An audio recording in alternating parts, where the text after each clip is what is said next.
Bonjour à toutes et à tous. Donc aujourd'hui une nouvelle vidéo. Dans cette vidéo on va parler de la taille de la vigne. Donc la taille de la vigne, ça se passe en hiver. Donc on a une période de 5 mois pour tailler la vigne. Donc la taille de la vigne, donc ça consiste à couper les sarments et à garder que certains pour l'année en cours. Donc on va couper les sarments que l'on ne va pas avoir besoin et garder ceux qui vont nous faire des fruits. Alors la taille de la vigne, c'est assez compliqué. Il faut des connaissances et de la pratique. Donc sur un pied de vigne, on va avoir certains rameaux qui vont donner du raisin et d'autres non. Donc on va conserver ces rameaux qui vont donner du raisin pour produire Donc on va garder ces rameaux qui vont produire du raisin donc pour la vendange, pour avoir une quantité de récolte suffisante. Tandis que d'autres ne vont pas donner de raisin ou très peu. Donc nous, on a deux tailles principales au domaine. Donc la taille longue à baguette. Donc c'est une taille qui est très répandue chez nous parce qu'elle se prête bien au Sauvignon, qui est le cépage principal sur l'exploitation. Mais c'est également une taille qui est imposée par l'AOC Touraine. Donc les appellations peuvent choisir d'imposer des tailles pour des tailles qui sont adaptées au terroir, des tailles qui sont adaptées au cépage de l'appellation. Et puis donc pour faire de la qualité, une bonne qualité de raisin. Donc nous au domaine, il y a donc la taille à baguette, donc c'est une taille longue, vous verrez ça par la suite, et une taille courte à poussier ou à courson comme on dit chez nous. Courson c'est le terme général. Chez nous en Touraine on appelle ça un poussier. Alors il n'y a pas tout le monde qui appelle ça des poussiers. Et en fait les poussiers, ce sont les sarments que l'on va tailler à deux yeux pour faire du bois pour l'année d'après. Donc pour tailler la vigne, il nous faut un sécateur. Alors vous vous doutez bien qu'on ne taille pas toutes les vignes avec un sécateur manuel. Il nous faut un peu d'aide et de confort. C'est pour ça que l'invention des sécateurs électriques nous a bien aidés. Donc je vais vous montrer ça. Alors, sécateur électrique. Donc on est équipé de 5 sécateurs électriques au domaine. Donc des sécateurs à batterie. Donc la batterie et le sécateur. Alors les sécateurs électriques ont très bien évolué ces dernières années. Alors ça, on est sur un sécateur qui est assez récent, mais il n'est pas neuf non plus. Et donc ça va s'enfiler sur le dos comme ça. Donc la batterie est dans le dos et le sécateur est à l'avant. Donc on enfile la batterie sur le dos, sans enrouler les nœuds. On vient fermer à l'aide du petit clips. Non, on ne peut pas tout de suite partir tailler. Il faut d'abord se protéger parce qu'un sécateur électrique, ça coupe bien le bois, mais ça coupe également bien les doigts. Donc, des gants coquets. Donc, on va utiliser des gants coquets, donc qui sont des gants qui vont résister aux coupures de sécateur et donc qui vont protéger les doigts. Alors on met un seul gant coquet puisque l'autre il est sur le sécateur et on craint pas normalement se couper les doigts. Alors maintenant il existe des sécateurs qui soit ont un gant sur la main. Alors moi je suis droitier, donc sur ma main gauche je mets un gant coquet. Et il y a des sécateurs où on va mettre un gant spécial et lorsqu'on va approcher ce gant du sécateur, eh bien le sécateur va s'arrêter. Maintenant, ils arrivent même à faire des sécateurs qui s'arrêtent au contact du doigt ou à l'approche du doigt. On en avait essayé au Citévi. Alors ça marchait bien, mais du coup on n'en est pas encore équipé. Ça viendra sûrement à l'avenir, parce que c'est vrai que travailler avec un gant coquet, c'est pas toujours facile. Bien, donc j'allume le sécateur. le voilà allumé. Donc le sécateur, c'est un Faco F3015. Alors, de pression et il s'ouvre. On a deux positions, une grande ouverture et une petite. Voilà, la petite et la grande. Petite, grande. Donc donc là on fait une taille. Donc là on fait une taille longue sur une parcelle de Caux. Donc on est à coude, juste à 300 mètres de l'exploitation. Et donc cette parcelle est en taille longue. Pourquoi la taille longue? C'est une taille qui s'apprête bien à nos objectifs de rendement et au cépage. Donc les objectifs de rendement sont les objectifs de l'appellation. Donc une cinquantaine d'hectares. Donc la taille, c'est déterminant pour l'année que l'on va commencer. La taille va permettre donc de choisir les rameaux qui vont produire du raisin et le nombre de bourgeons qui vont faire du raisin. C'est-à-dire qu'en général, en Touraine, on va garder 12 bourgeons par cep. Donc les bourgeons, on les voit ici. Alors, voilà, ils sont alternes. C'est-à-dire qu'ils sont d'un côté, puis de l'autre. Donc la taille va nous permettre de choisir le nombre de raisins que l'on aura à la récolte en septembre. Et elle va nous permettre de choisir également les sarments sur lesquels on va pouvoir tailler l'année prochaine. Donc je vous explique tout ça. Donc la taille longue à baguette, on va choisir d'un côté du cep une baguette et de l'autre un courson, un poussier comme on dit chez nous. Donc là, chez nous, les baguettes vont faire 9 yeux, 9 bourgeons, et les coursons vont en faire 2. Donc on va choisir un courson d'un côté et une baguette de l'autre. Alors l'année dernière, le tailleur a choisi de faire la baguette ici et le courson ici. Alors avec le gel, les vignes ont poussé très bizarrement cette année. C'est-à-dire que des fois, les coursons, les poussiers n'ont pas démarré. C'est-à-dire que les bourgeons ont gelé. Et du coup, il y a d'autres bourgeons qui ont démarré ailleurs. Donc ça, c'est particulier cette année. Les autres années, c'est quand même moins compliqué de tailler. Donc là, je vais choisir cette année ma baguette ici et cette année mon courson ici. Donc on alterne la baguette et le courson une année à l'autre pour pouvoir équilibrer la charge sur le cep. Donc cette année on va faire notre baguette ici et notre poussier là. Alors pour choisir où je vais faire quoi, on n'a pas beaucoup de solutions puisque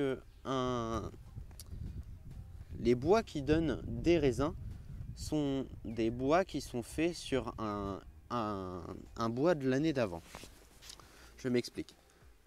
Un bois qui va pouvoir produire des raisins et doit être fait sur un bois qui a 1 an. C'est-à-dire que le bois va avoir 3 ans l'année. En fait, il y a... Alors, l'année dernière, le courson a été fait ici. J'espère que vous voyez bien. Et pendant l'année dernière, ces rameaux ont poussé. Et donc ces rameaux qui sont poussés sur un courson ont donc cette année, aujourd'hui 2 ans, et ils vont entamer leur 3e année. Et bien c'est uniquement sur ces rameaux-là que l'on va pouvoir avoir des raisins. Les raisins, ils sont déjà faits, ils sont en fait le nombre de raisins est déjà donc la vigne a fait ses fleurs, ses futures fleurs et ses vrilles ainsi que ses feuilles l'année dernière en mai, et elle les a stockées dans ses bourgeons.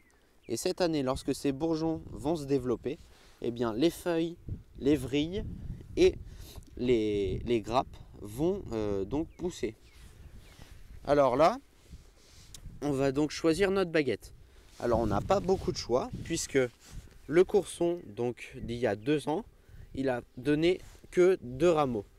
Et vu que notre baguette doit faire 9 yeux, donc notre baguette doit faire 9 yeux, et donc ce rameau-là est trop petit pour faire 9 yeux. Il va être à peine assez gros, il est assez fin. Et donc on va se rabattre sur ce rameau-là qui s'est doublé cette année et qui est le seul. Alors non, il y a également ce rameau-là. Le problème c'est que ce rameau-là il est coupé à la base, c'est-à-dire qu'il est un petit peu endommagé. Et donc pour être sûr d'avoir un rameau qui va bien produire et qui ne va pas se casser durant l'année, je ne vais pas le choisir, ni celui-là puisqu'il est trop fin. Et donc on va se rabattre sur un des deux, ici. Alors je vais prendre celui-là, puisque celui-là est également un petit peu endommagé à la base. Alors je réactive mon sécateur, je le mets en petite ouverture et je vais commencer à tailler.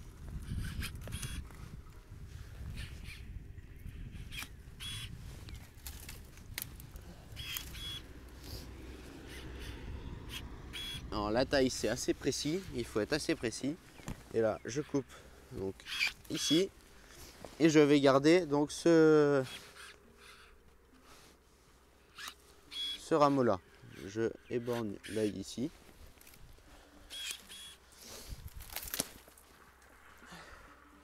Et donc ça y est, j'ai ma future baguette que je ne vais pas enlever les anciennes bouts de feuilles, les anciennes vrilles, les anciens rameaux qui auraient pu repousser dessus, car cela, en fait, ça va faire que le cep va redémarrer plus tôt au printemps. Et donc s'il redémarre plus tôt, les bourgeons vont se développer, les feuilles vont sortir. Et si on a du gel, eh ben, ces bourgeons vont griller. Et donc de ce côté-là, je vais faire mon courson. Alors j'ai pas beaucoup de choix. J'ai un seul choix, c'est celui-là. Et donc mon courson est fait, je tire mon bois.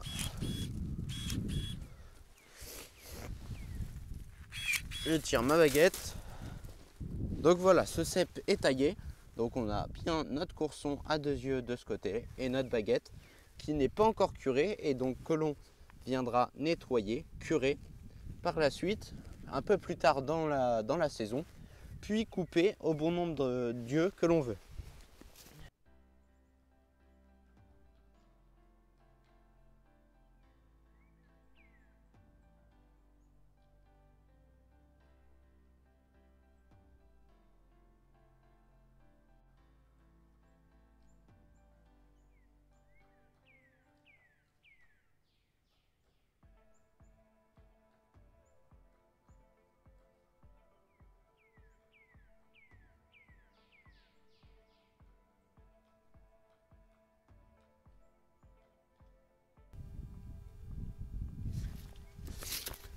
Alors là, je voulais vous montrer ce cep, puisqu'on est sur une situation particulière.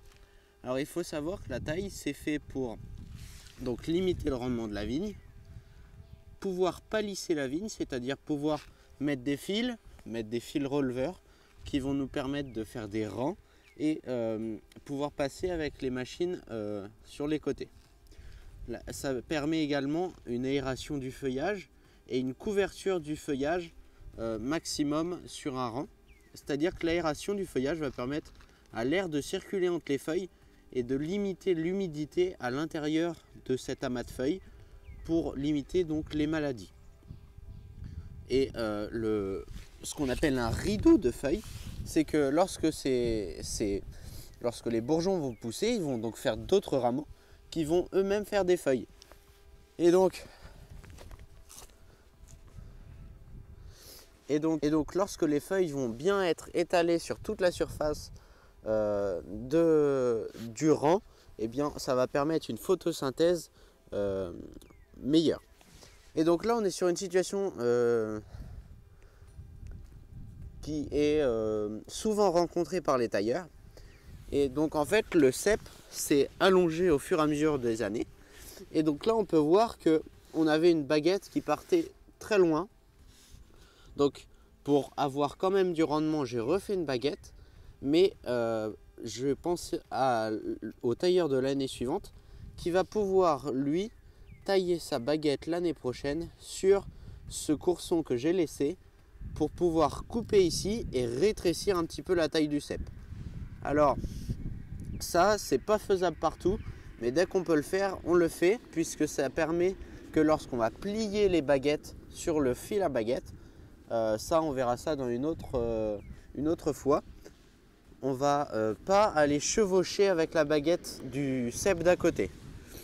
Et donc ça permet une meilleure aération, puisque si deux baguettes se chevauchent, on aura 2 fois plus de sarment à cet endroit-là, et donc l'air passera 2 fois moins. Donc là, j'ai cherché à le raccourcir, mais ça peut être des fois également en hauteur, lorsqu'on a des ceps qui vont monter en hauteur. Si on a un bourgeon qui pousse plus bas, on va essayer de le conserver pour pouvoir à l'avenir rétrécir le cep, enfin le diminuer en taille. Ça, c'est parce que on ne veut pas que ça soit au-dessus du fil à colleur, et on ne veut pas avoir des hauteurs de feuillage qui montent trop haut. Donc par la suite, je vais vous parler du pliage des baguettes. On va venir plier les baguettes tout gentiment au niveau du fil à colleur pour que le feuillage, pour que les rameaux poussent droit et que le feuillage soit bien uniforme. Donc ça, le pliage des baguettes, on fait ça plus tard dans l'année. Donc voilà, donc j'espère que cette opération sur la taille de la vigne vous aura plu. J'espère que j'ai été assez clair. Je vais essayer de faire au mieux au montage parce que j'ai fait beaucoup de séquences. C'est vrai que c'est compliqué à expliquer, mais j'espère que vous en aurez appris un petit peu plus donc, sur la vigne, sur la taille. Et puis donc on se donne rendez-vous dimanche prochain 16h30 pour le broyage des bois que l'on a tiré donc, dans cette vidéo et que l'on a mis un rang sur 2 en tas. Donc à dimanche 16h30, salut!